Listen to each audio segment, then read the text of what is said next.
uma vila remota no meio do nada na China Central. Agora, por que eu mencionaria uma vila chinesa em um canal dedicado à história romana? Bem, esta não é uma vila como qualquer outra, porque as pessoas que vivem nessa vila parecem estranhamente europeias. Muitas delas têm traços faciais que são inconfundivelmente ocidentais, com olhos azuis ou cabelos claros, ou uma combinação de tais características. E essas pessoas, fascinantemente, afirmam ser descendentes dos romanos. Mas como poderiam as pessoas que vivem nesta aldeia afirmar ser descendentes dos romanos do Império Romano, que existiu a milhares de quilômetros de distância no extremo oeste de onde viviam? Bem, a fascinante história desses aldeões chineses, que se orgulham de sua suposta ascendência romana, é certamente fascinante e vale a pena investigar.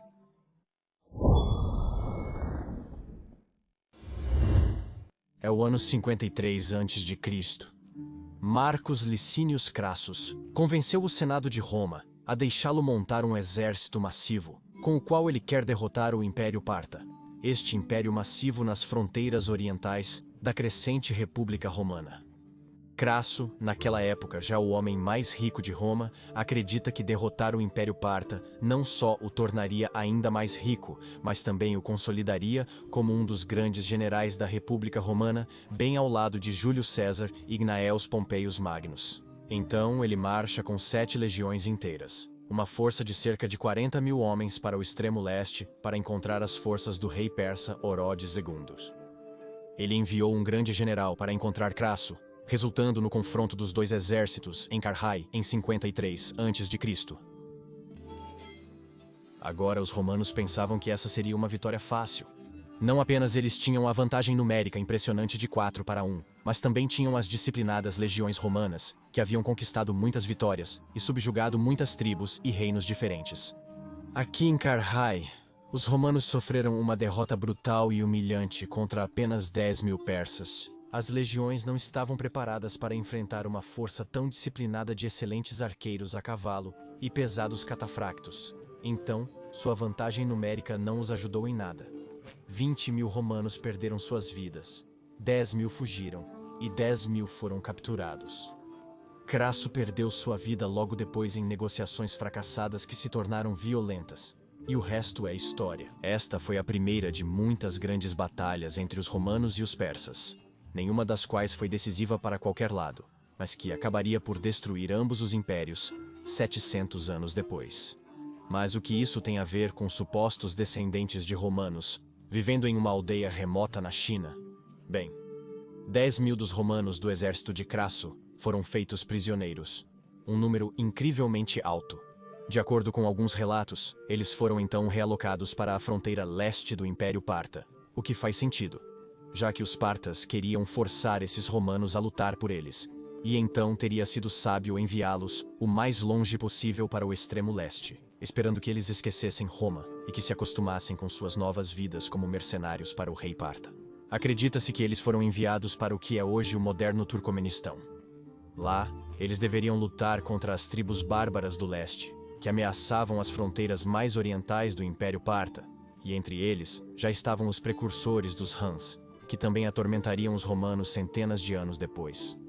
Agora avance rápido para 17 anos depois. Em 36 a.C., na fronteira oeste do Império Han Chinês, a Batalha de Jiji foi travada entre os chineses e os Xiongnu, que eram os precursores dos Hunos. E isso não seria nada fora do comum, já que os chineses muitas vezes lutavam contra os Xiongnu naquela época. Mas nesta batalha, os anais chineses registraram mercenários lutando ao lado dos Xiongnu, que usavam uma formação de escala de peixe. Os chineses finalmente venceram a batalha, mas ficaram extremamente impressionados com a formação de escala de peixe, e então convidaram os estranhos soldados sobreviventes que usaram essa formação para irem com eles para a China. Segundo a lenda, muitos desses estranhos lutadores aceitaram a oferta e foram com os chineses para longe em seu império, onde então se estabeleceram. E o nome do lugar onde supostamente se estabeleceram era Lidian, um nome que soa estranhamente semelhante à palavra legião. Agora, de acordo com os defensores dessa teoria, os estranhos soldados usando a formação de escamas de peixe eram na verdade os legionários sobreviventes da Batalha de Carrhae, que haviam mudado de lado dos partos para os Xiongnu, ajudando-os a lutar contra os odiados persas partos, que eram responsáveis pela situação em que se encontravam. É lógico que eles prefeririam ajudar os Xiongnu do que lutar pelo Império Parto, os próprios partos que os derrotaram em Karhai. Se verdadeiro, uma formação de escamas de peixe que havia sido descrita por cronistas chineses, não teria sido nada mais do que a formação testudo que todos conhecemos. Essa formação de batalha fechada das legiões disciplinadas que protegeriam contra chuvas de flechas vindas. Essa ideia foi sugerida pela primeira vez pelo historiador Homer Dubs. Dubs argumentou que alguns dos soldados exilados desistiram de tentar voltar para Roma e se contrataram como mercenários para senhores da guerra locais na região. Alguns desses ex-soldados romanos podem ter se encontrado trabalhando para os Xiongnu em sua guerra contra os chineses. Os apoiadores dessa teoria procuraram ativamente por Li Jian e estão convencidos de que localizaram sua posição. Zhelaijiai, uma pequena aldeia no meio da China, é especialmente fascinante devido aos seus habitantes exibirem características distintas como cabelos claros e olhos azuis, em nítido contraste com a aparência de outros chineses na área. Além disso, supostamente foi desenterrado um capacete com caracteres chineses que se traduziam para um dos rendidos. Há também outros artefatos intrigantes. Um pote de água com estilo semelhante a um design romano e um tronco de madeira com estacas que lembram aquelas usadas pelos romanos para construções de fortalezas, também foram encontrados.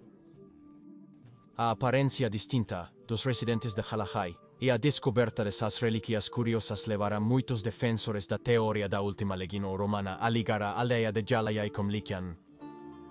Capitalizando a popularidade da lenda, a aldeia a abraçou como meio de atrair visitantes, até mesmo empreendendo a construção de edifícios ao estilo romano e até estátuas. O nome da aldeia foi até mesmo alterado de Jalajai para a aldeia Liquian. Então, isso é uma prova definitiva de que os aldeões da moderna aldeia Liquian são realmente descendentes dos romanos de Karhai? Mas antes de chegarmos a isso, se você é como eu, um total nerd de Roma ou Romeabu, como algumas pessoas gostam de dizer, e acho que você é, ou provavelmente não estaria assistindo a este vídeo, então você pode estar interessado nos incríveis anéis e outros acessórios romanos que a loja SPQR está produzindo. Eles fazem anéis legionários, fazem anéis com diferentes temas. Eles até fazem réplicas de moedas, estátuas, pingentes, atributos e terracotas. E a coisa mais incrível é que eles fazem à mão cada peça. Sim, é de fato um material artesanal de alta qualidade. Não há realmente presente melhor para você ou para alguém que você conhece que possa ser um fã de Roma. Incluí o link da loja deles na descrição do vídeo e no comentário fixado. E com este link, você pode agora até obter um desconto de 20% em cada compra. Repito, uma redução de preço de 20% em cada compra da loja SPQR, que é simplesmente uma oferta absolutamente insana. E você só pode obtê-la aqui através do link Maiorianos, porque deixe-me dizer, as pessoas da loja SPQR também são fãs absolutos do heróico Imperador Majorian. Então vá e confira a incrível variedade deles. Certamente também haverá algo para você. Então, de volta aos supostos romanos chineses. Esta teoria fascinante, compreensivelmente, chamou a atenção de cientistas chineses e ocidentais.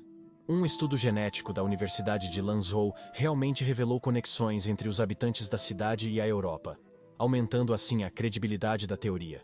No entanto, vale ressaltar que a cidade está localizada ao longo da antiga Rota da Seda, tornando as ligações com as populações ocidentais bastante comuns, independentemente de serem romanas ou não.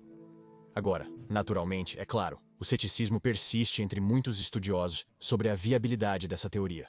Embora seja muito pensável que uma corte de mercenários romanos se aventurou profundamente na China, a vasta distância certamente deve ter representado um grande desafio. E apesar das indicações circunstanciais, falta uma verdadeira evidência conclusiva apontando para uma presença romana maior em Liquian no passado.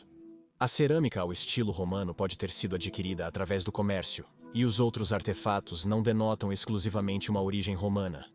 Além disso, nenhum outro artefato romano foi encontrado, nenhuma moeda, nenhuma armadura romana restante, ou algo do tipo. Além disso, as características físicas e afinidades genéticas dos aldeões não requerem descendência direta do Mediterrâneo, linhagens, porque vários grupos étnicos da Ásia Central compartilham links genéticos semelhantes e traços físicos. Mesmo que uma linhagem europeia ou mediterrânea seja estabelecida, isso não prova necessariamente uma descendência direta de uma legião romana perdida. especialmente considerando a proximidade da cidade com a antiga Rota da Seda, que facilitou muito o casamento com viajantes distantes da Europa ao longo dos séculos. E por favor, considere apoiar este canal via Patreon ou associação ao YouTube, porque eu realmente preciso da sua ajuda para poder continuar este trabalho sobre a história romana tardia. Sem o seu apoio, não sei por quanto tempo mais posso continuar com este canal, porque, como você pode imaginar, o algoritmo do YouTube não promove exatamente um tópico de nicho como a história romana tardia. Alternativamente, ajude o canal adquirindo minha mercadoria no YouTube. Criei uma loja de mercadorias com itens romanos tardios interessantes, que podem ser adquiridos diretamente aqui pelo YouTube, na descrição do vídeo. Muito obrigado! Esses desafios não invalidam necessariamente a teoria, mas a deixam não verificada. Outro aspecto é a provável desconexão entre o nome Lycian e a palavra legião. Claro que não faz sentido que Lycian se pareça com a palavra inglesa legião em primeiro lugar. Além disso, estudiosos chineses que investigaram a etimologia do nome encontraram uma ligação com o estado de Lichuan, que está associado ao Egito Ptolomaico em vez de Roma. Então, se existe uma conexão com o mundo do Mediterrâneo Ocidental, é mais provável que seja grega do que romana, de acordo com essa perspectiva. Na antiguidade, Roma e China tinham conhecimento uma da outra, e a viagem entre os dois impérios era viável ao longo da Rota da Seda, reforçando a plausibilidade da teoria. Portanto, ainda é possível que uma legião romana tenha chegado à China, embora as evidências não sejam conclusivas. As descobertas genéticas poderiam alternativamente implicar descendência de uma população caucasiana local, sem prova arqueológica definitiva da presença romana na cidade durante a antiguidade. Um estudo genético de 2007, por exemplo, não conseguiu mostrar uma prova definitiva de uma ascendência romana, mas sim de uma herança genética parcialmente europeia.